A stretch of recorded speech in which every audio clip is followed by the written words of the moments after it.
क्या करना है मेरे पुत्रों को? आपने और आपके पुत्रों ने मुझे नया जीवन दिया है। सीता, मैं चाहती हूँ आपके पुत्र अपने हाथों से मेरे इस तट पर एक मंदिर बनाएं, आपका।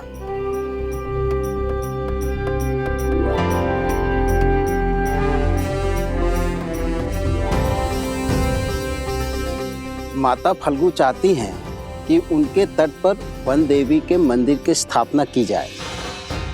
क्या? और मंदिर का निर्माण करेंगे लव कुश। वन देवी की, वन देवी की, वन देवी की, वन देवी की। वहाँ क्या हुआ? ऋषि असुरी के तप में मेरी इच्छा जानने की शक्ति, उन्होंने ये इच्छा सबको बता दी। आपका आभार माता। जो भी श्रद्धालु आपके मंदिर में आकर आपके दर्शन करेगा, उसे लव कुश जैसे ही संस्कारी पुत्रों की प्राप्ति हो।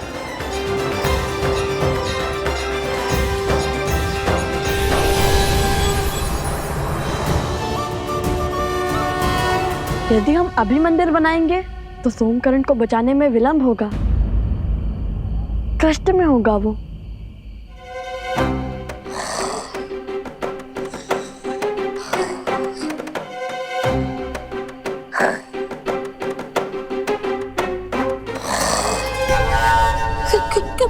कौन है? अपने ही खर्राटों से डर गए। कहने को तो तुम लोग लव और कुश के मित्र हो, और इतने कायर।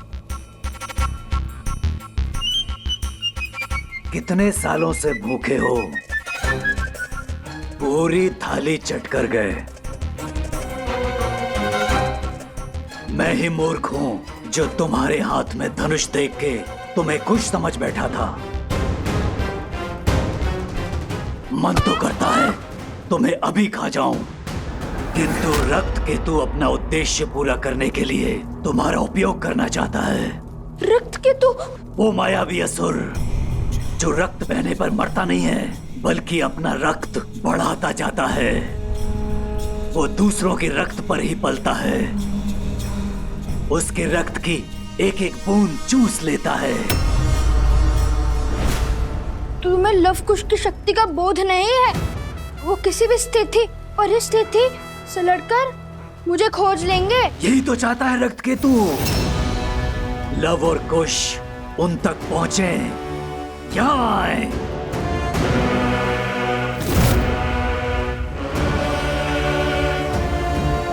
चिंतित मत हो, इस मंदिर की स्थापना से धर्म की शक्ति बढ़ेगी और अधर्म दुर्बल होगा। कुछ ही क्षण में सूर्य उदय होगा और सूरज के पहली किरण के साथ मंदिर की स्थापना करके तुम दोनों प्रस्थान करोगे। जो आज्ञा ऋषिवर। जो आज्ञा ऋषिवर।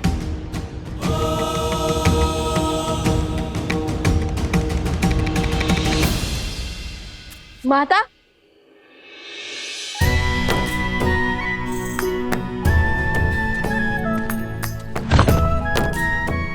जानती है माता, देवी फल्गु ने हमें आपका मंदिर बनाने का आदेश दिया है। आदेश नहीं, सौभाग्य कहिए भैया।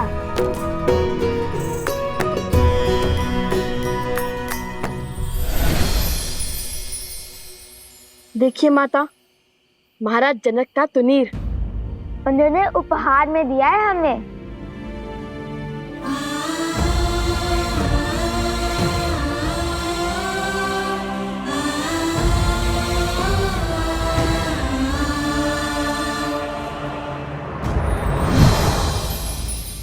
सोमकरण को लौटा लाने में हमारी सहायता के लिए भेज दिया है उन्होंने।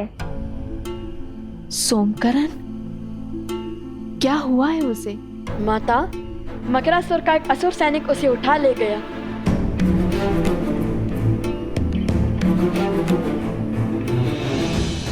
उसकी सहायता करना हमारा दायित्व है। चलो उसकी मदद करते हैं। इसकी कोई आवश्यकता नहीं है। मेरा मतलब है कि ऋषि असुरी ने पहले मंदिर बनाने और फिर भोर की पहली किरण के साथ सोमकरण को खोजने का आदेश दिया है, जिससे धर्म की शक्ति बढ़ेगी और अधर्म दुर्बल होगा। उचित कहा ना ऋषिवर?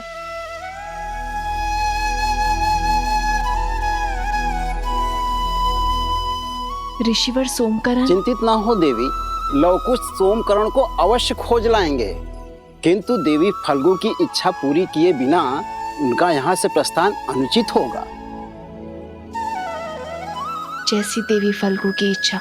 आप विश्वास रखिए माता, कल भोर तक आपका मंदिर भी बन जाएगा और हम सोमकरण को लाने के लिए निकल चुके होंगे। कुछ नहीं होने देंगे हम सोमकरण को। वही तो है जो मेरी हर कथा पर 100% विश्वास करता है। ना कोई प्रश्न पूछता है और ना कोई उत्तर चाहता है। अपने परम मित्र को प्राण देकर भी बचाऊंगा मैं। अब मंदिर निर्माण करते हैं, तो ये कथा भी तो सोमकरण को सुनानी होगी ना।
ऋषिवर, हमने वनदेवी का तो आभार प्रकट कर दिया है, अब बारी उनके पुत्रों को धन्यवाद देने की है। हम सब उनके आभारी हैं ऋषिवर।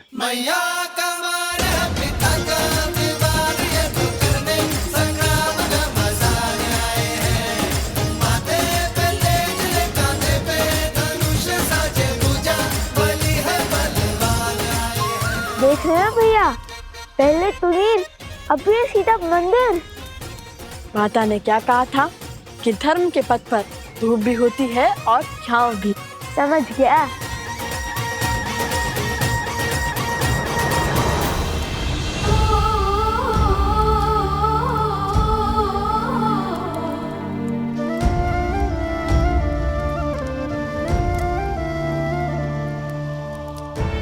जितनी अधूरी ये सीता आपके बिना है, उतना ही अधूरा ये मंदिर आपके बिना है श्री राम।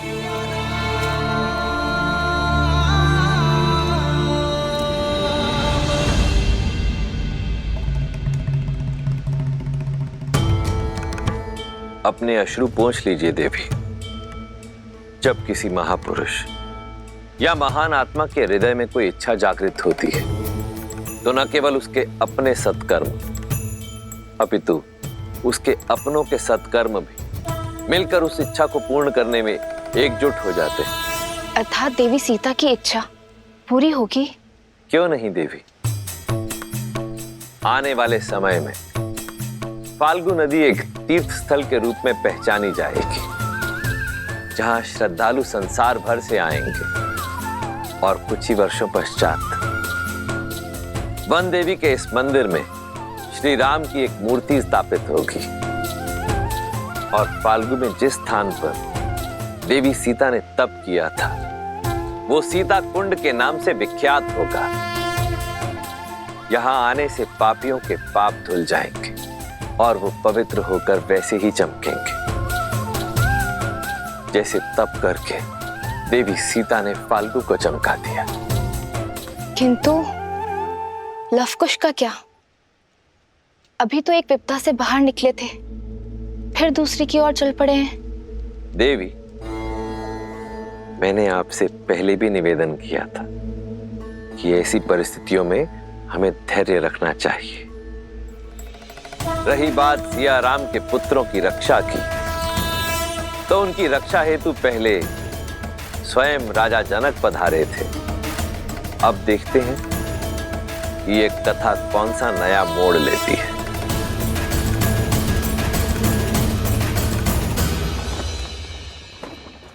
क्षमा करें प्रभु, मुझे नहीं लगता कि भरत भैया आपका ये आदेश स्वीकार करेंगे।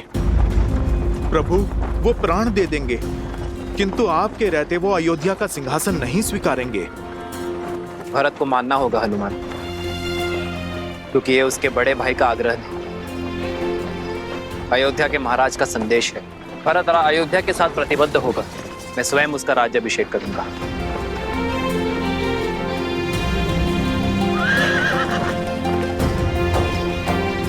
रथ क्यों रोका सारथी?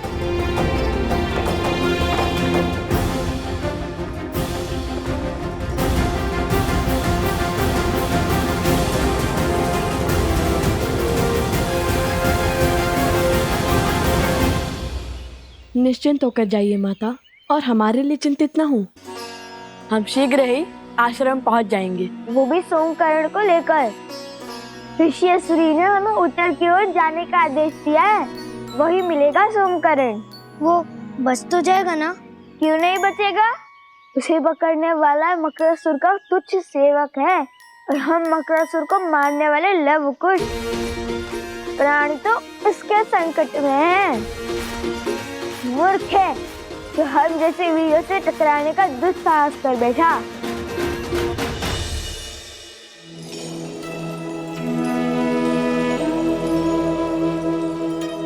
अपना ख्याल रखना। जी माता।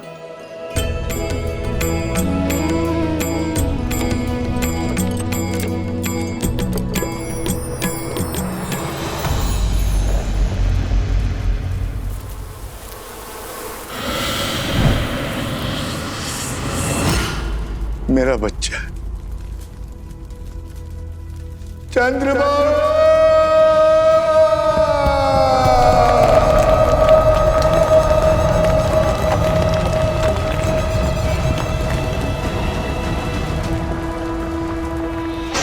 चंद्रबाबू,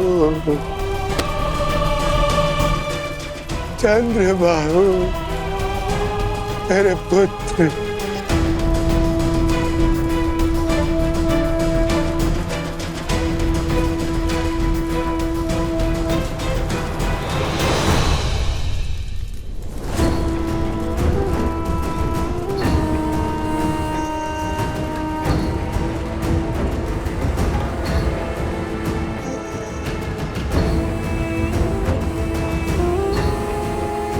बहुत प्रसन्न होगी ना तुम? प्रसन्न होगी ना अपने पति को छलकर अपने पत्नी धर्म से विमुख होगा? अरे जिसके प्राण ले लिए उसके लिए विलाप का स्वांग क्यों? तुमने मारा है मेरे पुत्र को, तुमने। हाँ हाँ हाँ, मैंने मारा है उन्हें। मैं हूँ दोषी। मैंने ही उन्हें आंख बंद करके अपने पिता का अनुसरण करने दिया। कभी उन्हें धर्म का मूल्य नहीं समझाया, न्याय और सत्य का दर्पण नहीं दिखाया। हाँ, मैंने मारा है उन्हें। बस, जिस अधर्म की तुम दुहाई दे रही हो, देखती जाओ कैसे मेरे पुत्र की बलि धर्म और अधर्म के इस युद्ध में राक्षसों की ओर से अंतिम बलिदान होगी। मूर्ख मत बनिए। अपमान नहीं कर रही हूँ, आपको सत्य बता रही हूँ।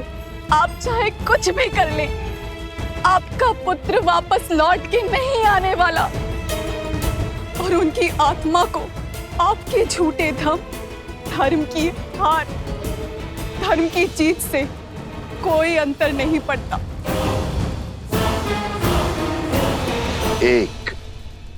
केवल एक कार्य था तुम्हारा, ब्रह्म मंत्र का जाप। उसमें भी मात खा गई। इतनी सरलता से शत्रु के बहकावे में आ गई। अपना धर्म भूल उनके धर्म का गुणगान करने लगी। जो स्वयं शस्त्र नहीं उठा पाते, वो सदा नारी को अपनी ढाल बनाते हैं। लोक अपवाद और शंका से नारी का चरित्र मलिन करते हैं। आज मैं पद्मा अपने संचित सभी पुण्यों के बदले आपको श्राप देती हूँ कि जिस नारी को आप खिलौना समझते हैं वही आपका अंत करेगी।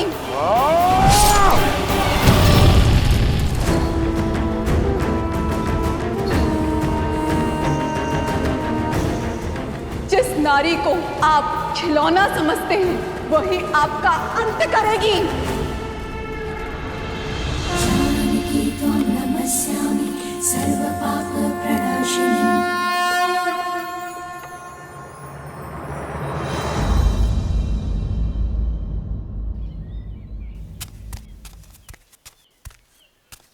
कुश कुश हाँ, चाल में शीघ्रता लाओ कुश, हमारे पास इतना भी समय नहीं है। भैया वो देखिए आम। काम के बारे में सोचो कुछ, काम के बारे में सोचो। सोम किस अवस्था में होगा? भूखा होगा। उसे पीड़ा में छोड़ हम भोजन कैसे कर सकते हैं? चलो चलो।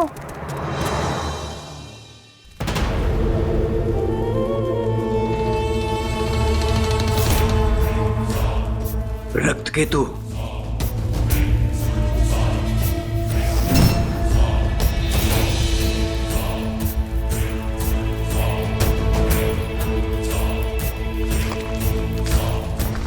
मत मारो मुझे, छोड़ दो।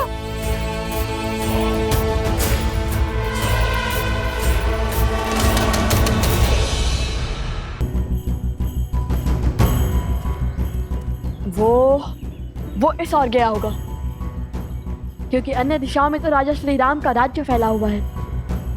वो उसी ओर गया होगा। होगा नहीं भैया, होंगे। असुर भेड़ियों की भांति होते हैं, झुंड में घूमते हैं। फल में तो था ही, आपके साथ रहकर बुद्धि में भी निपुण हो गया हूँ मैं। तब तो वो किसी ऐसे राज्य में गए होंगे जहाँ अधर्म का वर्चस्व हो। तो उस राज्य के राजा को हमें हराना होगा भैया। जब उस राज्य का अंत करेंगे तब उस राज्य पर हमारा अधिकार हो जाएगा ना भैया। किंतु हम तो ऋषि पुत्र हैं, राजकुमार नहीं। तो हम इस राज्य का क्या करेंगे? हम वो राज्य श्री राम के चरणों में अर्पित कर देंगे। चलो शीघ्र चलते हैं। ये तो अति उत्तम विचार है भैया, किंतु अब तक तो कोई संकेत नहीं मिला। भैया ये तो सोमकरण का कुंडल है।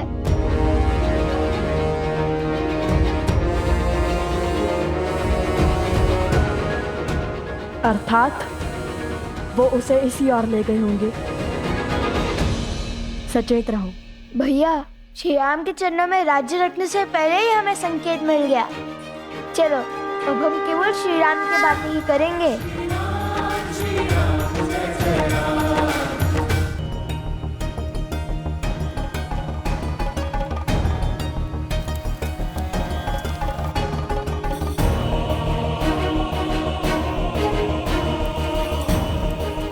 महाराज की जय हो।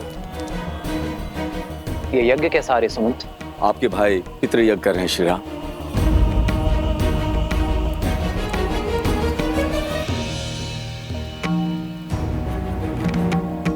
अकस्मात ये पितृ यज्ञ क्यों? आर्य सुमंत, प्रभु के प्रश्न का आप उत्तर दीजिए। आपने युद्ध से लौटकर राजकुमार भरत को राजभार संभालने का निर्णय किया था और वो अपने राजा की आज्ञा को ठुकरा नहीं सकते, इसलिए वो ये यज्ञ कर रहा है।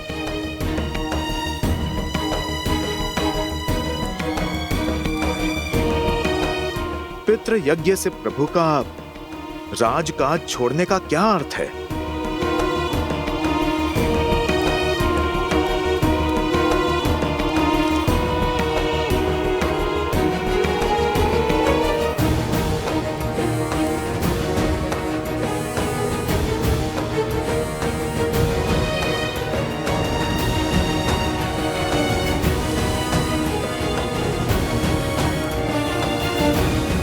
भैया आ गए, अंतिम आहुति आरंभ कीजिए गुरुदेव।